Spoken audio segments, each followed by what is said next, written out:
Welcome to Spectacle on Television Nigeria. I am your host, Daniel Atai.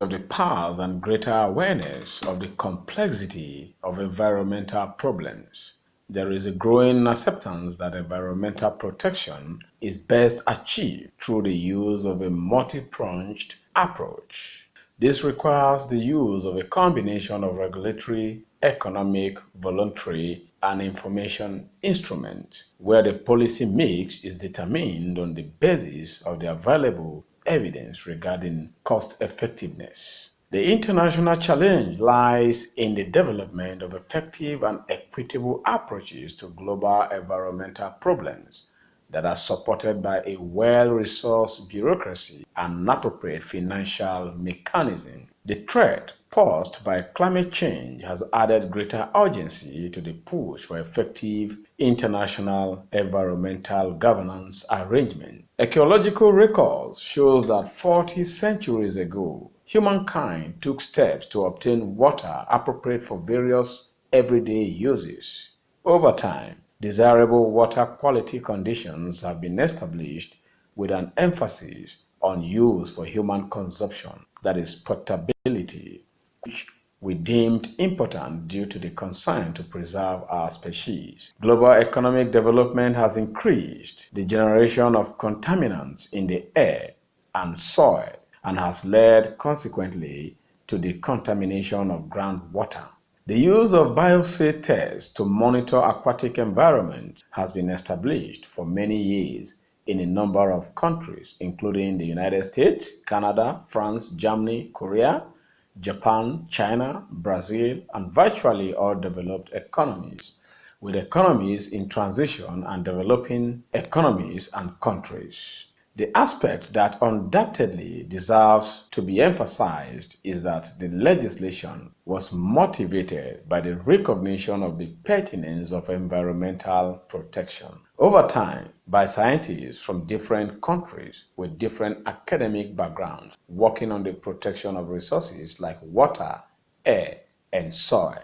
The legal base and its forms of presentation for ecotoxicological tests vary between countries and/or associations of countries, such as the European Union, and so on. These regulations are defined by laws written by the respective assembly or legislation of each country and provide the authority for the environmental control bodies to write the regulations. The regulations explain the technical, operational, and legal details needed to implement laws.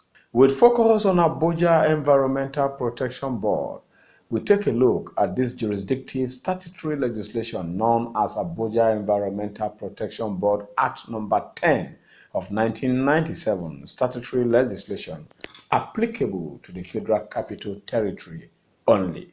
It has the following regulatory requirements: duty to keep owned or occupied tenement clean and neat.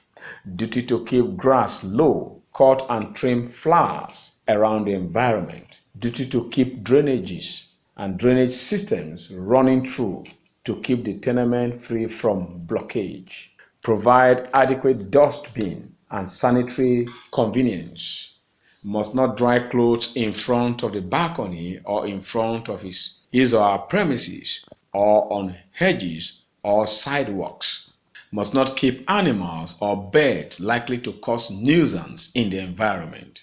Must not use a residential premises for the sale of alcoholic drinks or as a restaurant or for other commercial activities.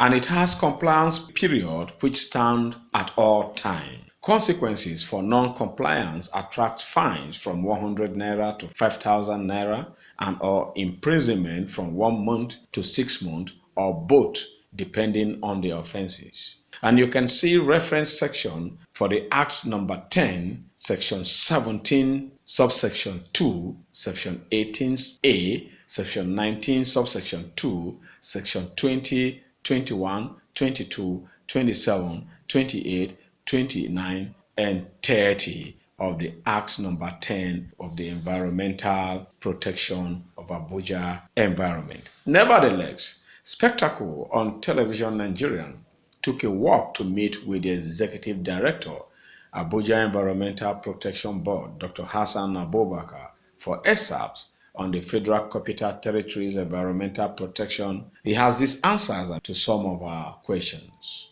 You see, the issue of waste hazard, waste collection, and all these things is a kind of tripartite thing. We at the other side of the government contribute our quota, and you at the public side also contributes. You see, the issue is like if you are talking of hazard, maybe the way the waste is being packaged. We have our waste bins, we have our rural bins where you should dump. But unfortunately, you will see that some people will just go and pack waste and keep on the ground. You are removing it from your house so that it doesn't cause any hazard to you. You now come and dump on the ground. When you have a waste bin, you have a rural bin to put. They don't put. Then the other party are the babambolas, the scavengers. The scavengers will also go. What they do is they scatter the waste. Sometimes the waste will be inside a waste bin, but they will go, because of their activities, they will now scatter the waste, throw it on the ground. These are problems that we always faced. If the public can support us, then the babambola them, I think we can have a very nice protection so that people are 100% protected. As far as we are concerned, people are protected. We are packing the waste. We have improved graciously. We have everything to pack the waste and protect people from the hazard of the waste. All right. Do you have mechanism? Do you provide people with waste bin, waste, what they can evacuate their waste and put, like you just said, at home before bringing, trying to evacuate the public? Before bringing the compacting truck. Yeah. You see, the issue is, as it is now, it is the residents that will buy the waste bins. We have them here at the gate when you are coming. Okay. They will buy. But I'm putting a plan aside so that we provide these waste bins. It's like we provide free to every household in the FCT. This is going to be under PPP, but it's like you will pay back later, but it will be in your bill. You will not have the feeling that you are paying. Maybe 200 naira a month. We just put 200 naira monthly. As you are paying your bill, you are paying the waste bin. So that's what we have in mind, and we are going to do it. I have already gotten the person that is going to partner with me. We are going to distribute these waste bins to them. Good. As for the scavengers, yes, that comes to destroy the waste already packed. Yes. What are your plans to, stopping them? Is there any plan for arresting them or not even arresting them? We have been arresting, but the issue now is if you go to dump site, I wish you can move from here to the dump site. We have made provision for them. They stay there with their family. There are over 5,000 scavengers at dump site. When you go, you will see them. They are there. So these ones are just very few ones. That's why you don't see them again in the city. They are just very few. You can hardly see one, and then it's when you move around maybe for 2-3 hours you will see another one. We have moved almost virtually all of them to the dump site. They are there. We have given them land. They are staying with their families. Sometimes if you go there, you see a very big settlement. They are there. So these scavengers are there, and they all the waste we pack, they are doing their scavenging. So it's not. We have a very good plan for them. When you came on board that you did that. Yes. By, taking over 5,000 persons who are scavengers to their residents in the suburb of Abuja. In the dump site. Yes, they are there. All right.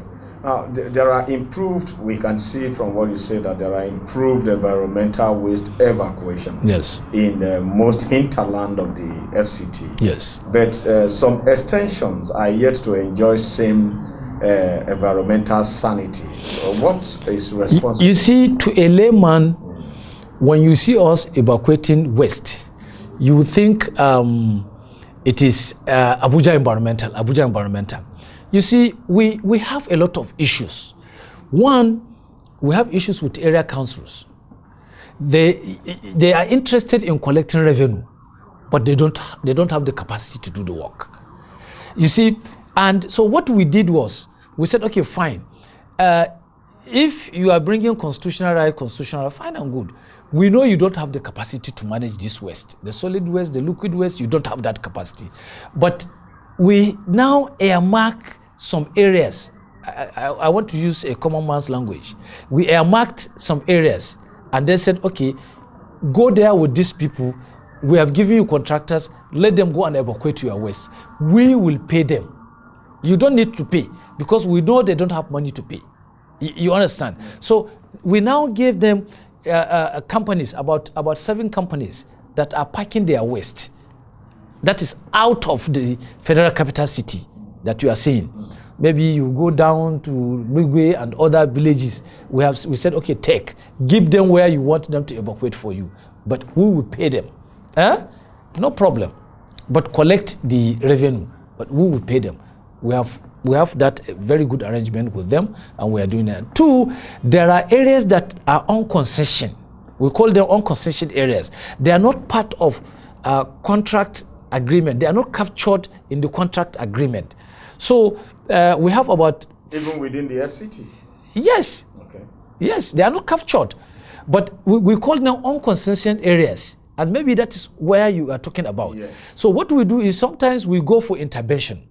If this waste is much there, we go with our own trucks. You can see them here. They are designated, all these things. They have their AAPB marks and everything. So we go there and remove. But, you know, it's not possible for us to go and remove everything on the unconcessioned area. But we are trying our best. But the Honorable Minister has graciously now asked us to bring off those areas we think are on concession. We used to have about 37 lots, but now we have 47 lots because of what the minister asked us to do. And we did. So, and he has approved the 47 lots. So you will definitely see improvement in those areas we are talking about. Yes. When you mean lots, what does that mean? No, lot is like maybe a street. We say a contractor is covering Gariki. Gariki is one lot. Maybe Gariki area 1 is one lot. Area 2 or maybe area 3, that's what we are saying, lot. Somebody is somebody is in Asokoro, that's another lot. In maybe Asokoro, somebody is in Gwarimpa A, Gwarimpa B, Gwarimpa C. Like in Gwarimpa, we have 3 contractors, 3 lots. So you said this, so that is what we mean by lot. Yeah. PPP is a public partnership that somebody will come with his own money that I will invest in AAPB. I want to provide waste bin. So how do we do it? Now AAPB, what can you contribute? And then I will contribute this so that we go on this arrangement. But he will recover his money. We'll now have a way of opening for him to now recover his money. You know, if you are buying waste bin for all the residents in the FCT, it will cost you billions of naira. Yeah. And nobody will come and sink billions of nairas and then go and sit down at home. So we'll find a way of maybe engaging him so that if the revenue, these people as they are paying, the money is going to him. We will have a very nice platform where you make your payment. If the money for waste bin is 200 naira, once you make your payment, the platform will cut off the 200 naira and pay to him. And he will be seeing the alert. That's good. Thank you very much, Dr. Hassan. Yeah. On the area of contract workers, yes. Do you have challenge with contract workers? Because when you say the lots have been improved to about 47, yes, that means you need workforce. Yes. What are the challenges right now? You see, if a lot is assigned to a contractor, he takes the responsibility of clearing that area. Like I told you, lots means a particular area that you have to clean. That's your lot. So if a lot is now given to you as a contractor, it's now left for you as the contractor to now get workers that will work for you. And then we have our supervisors, we have our monitors, and we have directors that are in charge of those solid waste. We have 2 directors, Director North and Director South, in charge of solid waste collection. They supervise they have supervisors, they have their monitors, so they supervise them. and all these ones will now finally supervise the contractor. You understand? So this is a very straightforward thing. Yeah. If the contractor is not performing, finally, we have what we call intervention team. If the contractor is not performing, maybe we discover that there's an overflowing bin. Maybe that waste bin is full and is overflowing on the ground, which means the contractor is not performing. So the next thing we do, the supervisor and the monitor will now tell us that at Gorimfa A, there are a lot of overflowing bins. It means the contractor is not performing. So what we do, I now instruct my intervention team to go straight to that place and evacuate immediately. So that is why we are calling on the public. If you have an overflowing bins, please let us know so that we can say, I cannot be everywhere.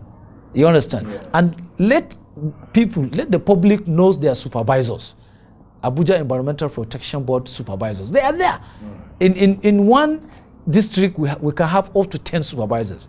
They are there. So once there is a problem, let the supervisors know. They will let us know. Then we'll send the intervention team immediately, and that waste will be evacuated. Yeah, talking about intervention team. Yes. Recently we learned that there was a kind of clearing of trees. Yes. At Life Camp. Yes. Was that one of the interventions that you did for motorists? Because we understood that the trees were blocking the road and you had to evacuate them. Yes. Is it evacuation or cut them down? Does that not form part of deforestation? No. You see, those trees were not cut by AAPB. Okay. Somebody cut and dumped them there. Incidentally, they are constituting a very serious nuisance. Yes. So we went there for intervention because we have to remove them. We in fact, at the end of the day, we found out who cut those trees and we have arraigned him before the court. Yes. Because these trees you are seeing, they are living organisms. They are living. They only cannot talk to you, but they are living, they eat, they drink, just like the way you do. If you want to kill them, they will not defend themselves. They are defenseless. But then they eat, they drink, and they live. If you know what they do, sometimes if you are told trees do this, you'll be surprised. Like now, it's dry season. You see them dropping their leaves. That is deliberate. You understand? They are the ones dropping those leaves because they lose water through the leaves. So if they reduce the number of leaves they have, they can survive with the little water that is contained in their roots. So they drop their leaves deliberately. They do a lot of things that you may not know. Correct. Yes, because they are living organisms. They have their anatomy, they have their physiology. Yes. On the second aspect of environmental hazard, yes, the aspect of headers, I don't know whether that is your jurisdiction. The aspect of headers on the street, on the Abuja road, yes, when you are moving around, you are seeing them, like also the aspect of beggars, we are coming to that. Yes. Does that fall under your jurisdiction, under your plan? How are you going to ensure that motorists move easily, not against headers clashes in the city of Abuja? We remove cars. We have been removing. I wish you are on the platform. We've been arresting them, removing them. That is why they have reduced now. If it were before, you see a lot of them everywhere. Yeah. But I know since I came aboard, I have arrested more than 100 cows. And we have prosecuted so many of them. So many of them were even forfeited. Court confiscated them. So, and it has reduced. Yeah, it has reduced drastically. I'm telling you. Okay. The plan of beggars on the street, we have seen, or not learned anymore, that it has reduced. But how are you trying to at least minimize it to 5% or eliminate it? You see, why you see that it reduced is an intervention from me, because it's not my work. But I felt I should go on intervention, and that is why the number of street beggars and lunatics, that is mentally drained, reduced. It's not within my purview. It's the Social Development Secretariat. The minister has graciously approved that every secretariat, every department should go and do his work.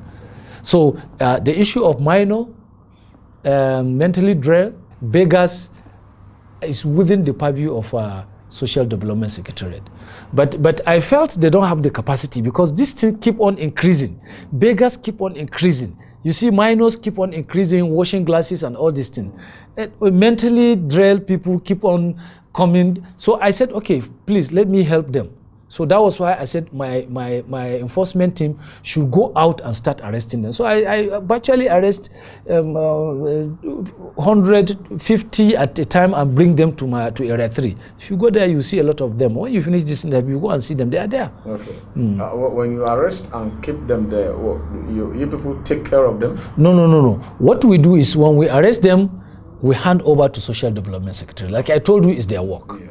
So it's not our work. But once we arrest, we now invite them. Come and take over your people. Exactly. They will now bring their bosses. They have bosses. What they do, they now bring their bosses, evacuate them, and take them to Buari, where the rehabilitation center. That's where they take them to. Last but not the least is your plan for waste conversion. Waste to wet. Yes. Part of your program that proposed plan. How are you going to go about that? Converting the waste? Is it converting it to energy? Yes. Converting it to how? Recycling them. Recycling. Yes. You see, we have, as I'm talking to you now, in AAPB, we have a unit that is in charge of recycling. That is our own. We take these recyclables and then go to dump site. We have machines that are doing that, and we have been generating a lot of revenue from that recycling. But notwithstanding, there are a lot of companies, private companies, individuals that has approached us to partner with them in these areas of waste recycling, or even waste to energy, waste to wealth. So they have come. We are still talking with them. If it's something they will do, is very good. If they can convert the waste to energy, it's a good one. Waste to wealth is a very good one. Waste to recycling this waste, reusing them, it's also a good one. So we are still waiting for them. We are still discussing. By the time we are through, they will bring all the machines, and you see the waste, our dump site will no longer look as it is now.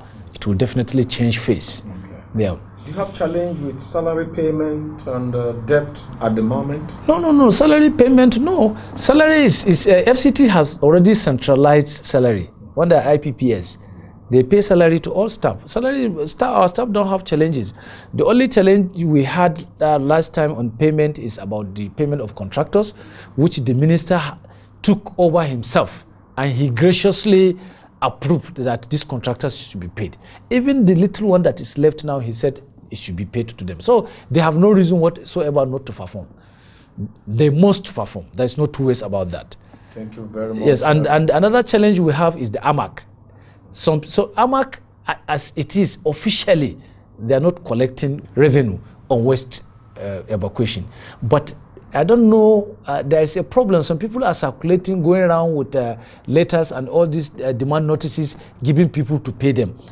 So I want to specifically say it here that nobody should pay anybody money except APB. We had an agreement with AMAC. We have all agreed. We signed our agreement that we will collect like I told you earlier, we have given them some areas where they should clear, and we pay. So there is no reason why somebody would be parading with a paper that he is supposed to give somebody notice. Anybody that paid money to AMAC, he is paying at his own risk, because we are collecting the revenue, and we are going to collect it. If you go and pay, maybe you have enough money to waste. Go and waste it there. Right. But we are going to collect our revenue. There's no doubt about that. Thank you very much, Dr. Hassan Abubakar, yes, the Executive Director of Abuja Environmental Protection Board. It's nice talking with you. Thank you very much. Thank you. You're welcome.